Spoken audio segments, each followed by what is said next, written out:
All right, so this is what Vish told me on the phone about an hour and a half ago. He said, Grant, there is no quarterback competition. And I understood exactly what he was talking about after he explained it. So why don't you explain this to our viewers, how this just doesn't exist?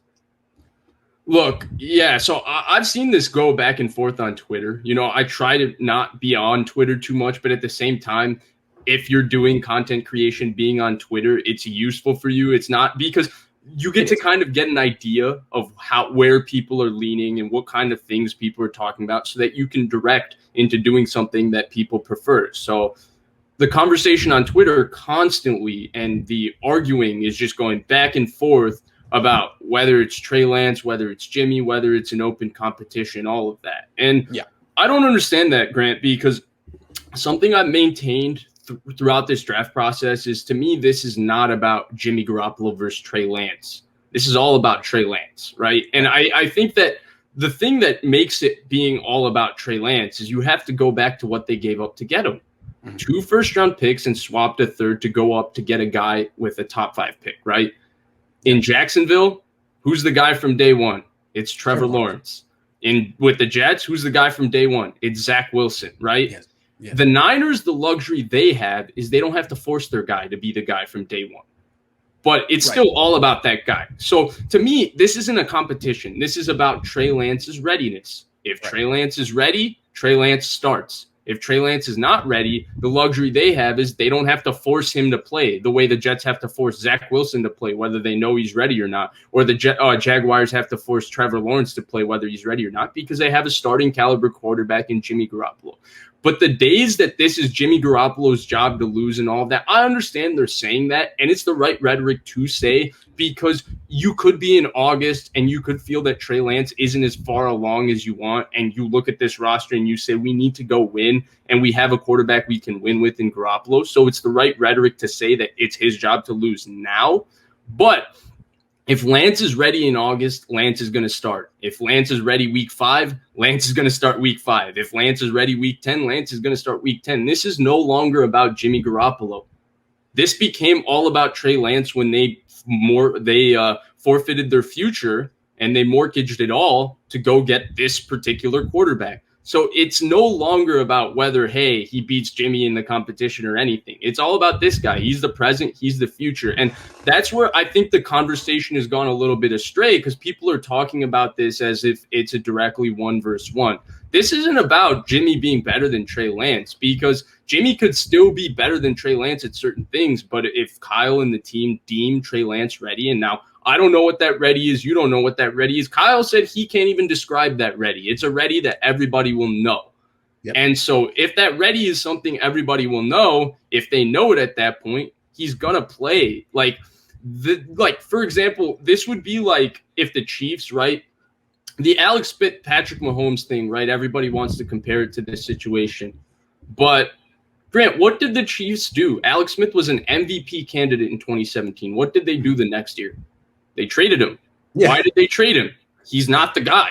Right. The guy is Patrick Mahomes. It didn't matter how well Alex Smith played. He had his career best year. It didn't matter. The guy is Patrick Mahomes. Just like that, it doesn't matter how well Jimmy Garoppolo plays. It doesn't matter at all anymore. This isn't about Jimmy Garoppolo. This is about Trey Lance. If Trey Lance is ready week 1, Trey Lance plays week 1. If Trey Lance isn't ready till next year, then Jimmy Garoppolo is going to start the entire year. But this isn't Jimmy versus Lance. This is just Lance.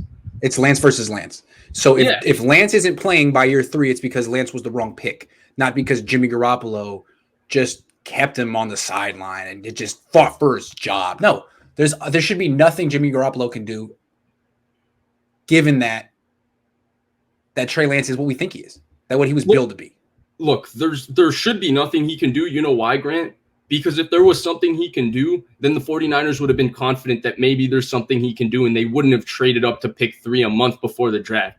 When they traded up to pick 3 a month before the draft, that's a drastic move. And you talked about it when we were talking about it on the phone, right? Like, I love how people pick and choose what they want to hear from Kyle's press conferences. When Kyle spends an entire press conference telling you that we felt we needed to get a starting quarterback, and we wanted to get a starting quarterback, we don't listen to that, right? Like, what does that mean by a starting quarterback? But when he says one time in passing to answer a question that it'll be tough to beat Jimmy Garoppolo out, we listen to that and we harp on it. See, Kyle said it. But we pick and choose, right, what we want to use to fit our narrative. But the bottom line is what Kyle said in both those situations is true, right? Garoppolo is a solid starting quarterback, so it would be tough for a rookie to beat him out.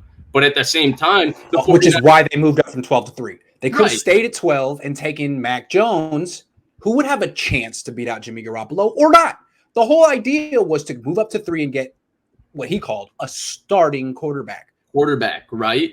And what did Adam Schefter say? The 49ers believed that Trey Lance was more ready to start day one than Mac Jones, right? If you remember right after they drafted him, that was one of the things Adam Schefter said. Now, I guess we can't believe Schefter, right? Because Schefter said Mac Jones, so Schefter is always wrong. So even though that fits what I'm going to say, I can't say that. Sorry, Schefter. No, I'm messing. Yeah.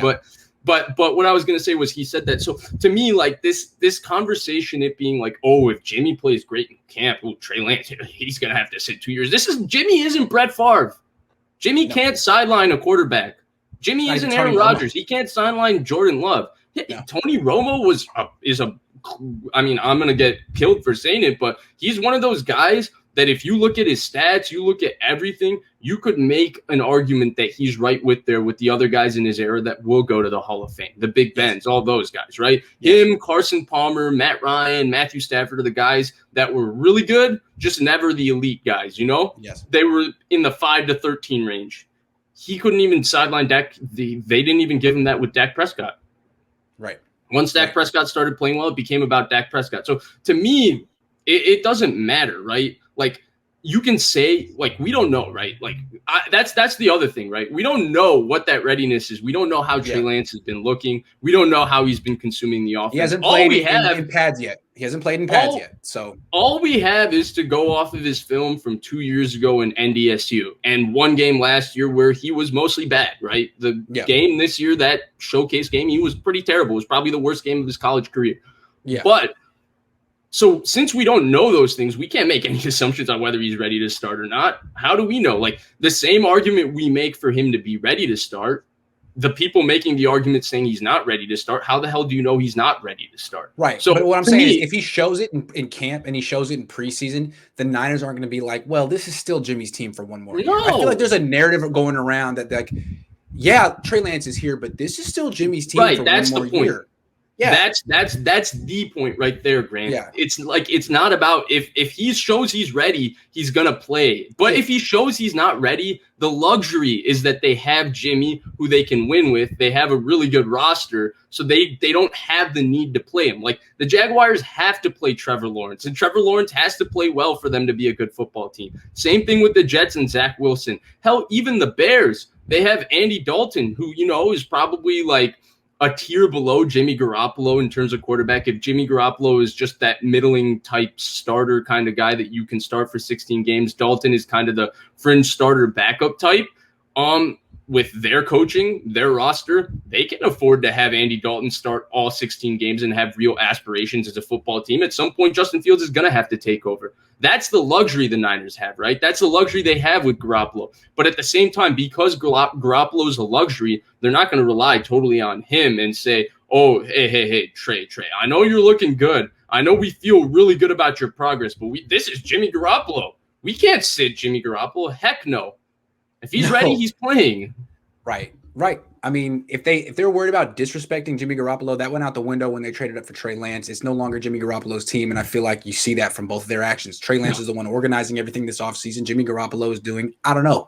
So it seems like it's in the Niners' interest for Trey Lance to show enough in preseason and camp to the point where the Niners can get rid of Jimmy Garoppolo as soon as possible. I mean, that's the best case scenario. Right. They and the way the situation is laid out, actually, it's beautifully done. This is masterful in terms of being able to play the PR game, right? Yes. Because they can say things to fit a certain narrative. If Lance isn't ready, the narrative that Lance isn't ready is never going to come out. Because they can just say, we have Jimmy Garoppolo, and Lance can't start this year because we have Jimmy Garoppolo, right? That was the plan. So that was the plan.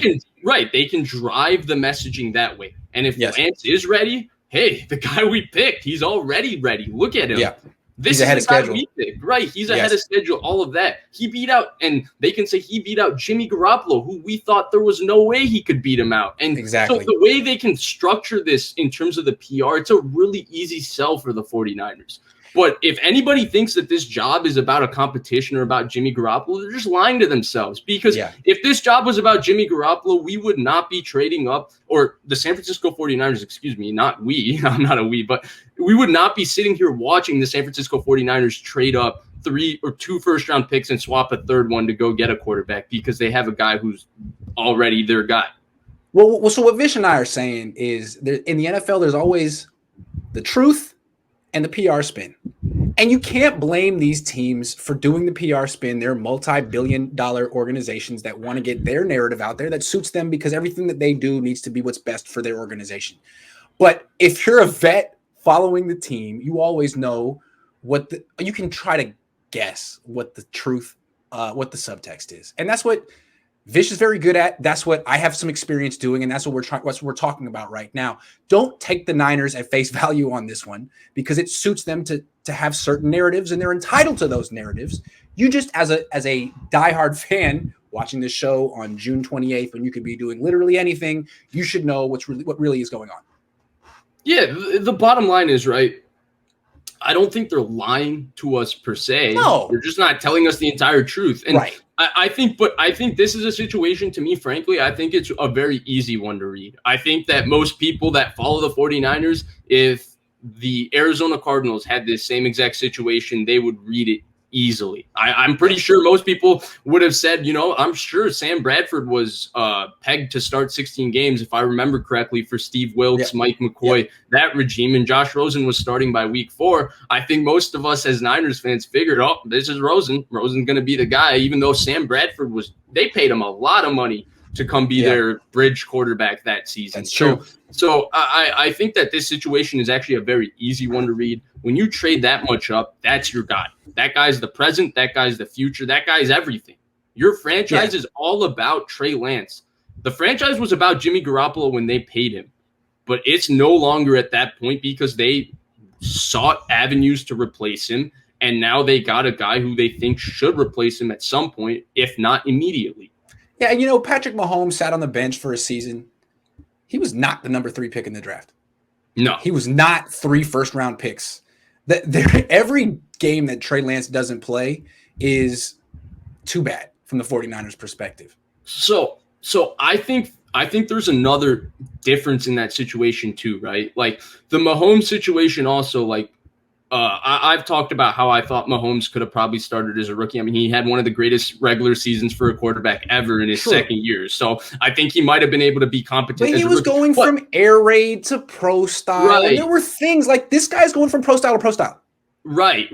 I'm sorry to cut you off. Go ahead. Conceptually, in terms of their offenses, in terms of what they ask him to do, it's not too far apart because they're not an offense that's going to ask him to drop back and stuff, which is the stuff we have not really seen him do. Right. But what I wanted to touch on is the Alex Smith versus Garoppolo. The Chiefs, to me, were in a situation where they felt much more comfortable with Alex Smith as their quarterback. They kind of realized that there is a realized ceiling with Alex Smith. They might not win a Super Bowl, but they had a 4-year run of being a playoff team, winning that AFC West, being very comfortable with Alex Smith. With Garoppolo, to me, there's a little more tension here because he's gotten hurt. 2 of the 3 years he was supposed to be their starter for 16 games. So there's a little bit more of an urgency for the 49ers to try and get a guy that they can rely upon. For the Chiefs, they knew Alex Smith was Mr. Reliable. They just knew that Mr. Reliable could only get them so far. But they were comfortable with more comfortable, I would say, with Mr. Reliable than they were with the Niners seem to be with Garoppolo because we watch a decent amount of film and we can break down the X's and O's as to why Garoppolo struggles at these certain things. A lot of people have done it, and you can choose to hear it or you can choose to ignore it. But the bottom line is he has this glaring thing that nobody can't ignore, and that's the fact that he gets injured a lot, and he's missed a lot of games. Right. And when he's not reliable as a starting quarterback, when the most important thing for you is to be available as a starting quarterback, that's where this starts to become even more of a different issue than what the Chiefs had with Alex Smith and Patrick Mahomes. Final question on this topic, and then we'll move on. If Trey Lance shows he's ready, whatever that means. Kyle Shanahan said, well, he says you'll sort of know it when you see it. Like it'll be kind of apparent. If he shows he's ready, what is your prediction as far as Jimmy Garoppolo's future go? Trade him during the preseason, cut him during the preseason. What do you think? So last time we did this, I brought up the Sam Bradford situation in Philly, and I said that I think that that's what they should do. But, to be honest, this is a really hard thing to predict. I'm not sure that the Niners will do that. I think they might try and hold on to Jimmy. And heck, I think they might even hold on to him for $25 million. Niners have shown the one thing you can say about Jed York, you can say a lot of things about him. He's not afraid on players. To check. He cuts the check. Players. And he's willing to do it. He's willing to pay on players who don't even really play for him. Look at how much money they spent to get Dee Ford. Yep. So he's willing to cut the check. And I think that given how much he believes in Kyle Shanahan and John Lynch, and given how much pressure is a little bit, Kyle Shanahan, you can see that he's a guy who's really sick of losing. He wants to have a winning season this year.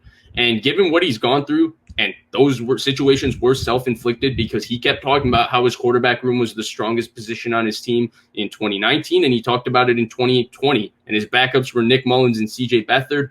I think that unless Jimmy really forces his way out, I think that the Niners will just keep him, because keeping him as their backup quarterback, at least, we can protect ourselves. And I think with Jimmy also, Jimmy's not the kind of guy where there's going to be an immediate pressure where if Lance plays bad, people are just going to be clamoring for Jimmy. I don't view the Niners fan base as that type, and I don't view Jimmy as the kind of guy that people will clamor for like that. So it won't be much of a problem. And if Lance goes down, you have a guy who you can win with, and that your team believes in and everything. And I think that's what they would end up doing. As of right now, we have 2 practices and like 3 pressers to go off what I'm predicting this, but that's what I think would happen. Okay. Jeremy Price says, never got to ask you, Grant, but what NFL team do you root for, honestly? Yeah, all 49ers. All 49ers SI. It's a really good team, about 12 riders. You should definitely check us out. Other than that, I don't root for a team. I root for Bishop O'Dowd High School, but I don't really know what they've done recently. And Dwelly. Yeah, team and Dwelly. UCLA, although I'm definitely rooting for Chip Kelly to get fired. So I have to say I'll take some losses along the way. Sambone Sly says, I'm all for Lance, but they are only promoting the positive. I doubt he magically fixed his mechanics. Shout out to you, Grant. Hey, man, I still feel like even if he misses a few throws high every game, he's still going to be better than Jimmy. So here's my thing, right? Like, obviously, they're going to promote the high, right? That's why you don't go gaga and retweet the practice video of him making one throw to Mo Sanu and just like break that down and say, oh, look, his mechanics look better and all of that, because everything they're going to put out is going to make him look better. But also, the Niners aren't going to start him if they feel that his mechanical issues are still existent to the point that it's going to hamper their team, which goes back to the ready thing, right? All of this is basically contingent on Trey Lance's readiness. It doesn't matter, right? Like, if the reason the Niners are in kind of a unique and nice situation is that they don't have to force him if those mechanics aren't where they want them to be, or whatever issues they've identified, because they haven't been transparent with us on what are the things they want Trey Lance to work on, aside from a vague term like mechanical flaws. Like, what is it with his feet? What is it with his arm? What specifically do you want him to be doing? So because of that, I don't think they'll look at him as ready if those things aren't fixed to the point where they don't think he can play. Like, I think that goes all into this question of readiness. And the guy that's making the decision on readiness is not me and Grant. It's Kyle Shanahan. But what Grant and I are saying is that Kyle Shanahan isn't going to make the readiness based on how well Jimmy Garoppolo is playing. It's all going to be based on Trey Lance and only Trey Lance.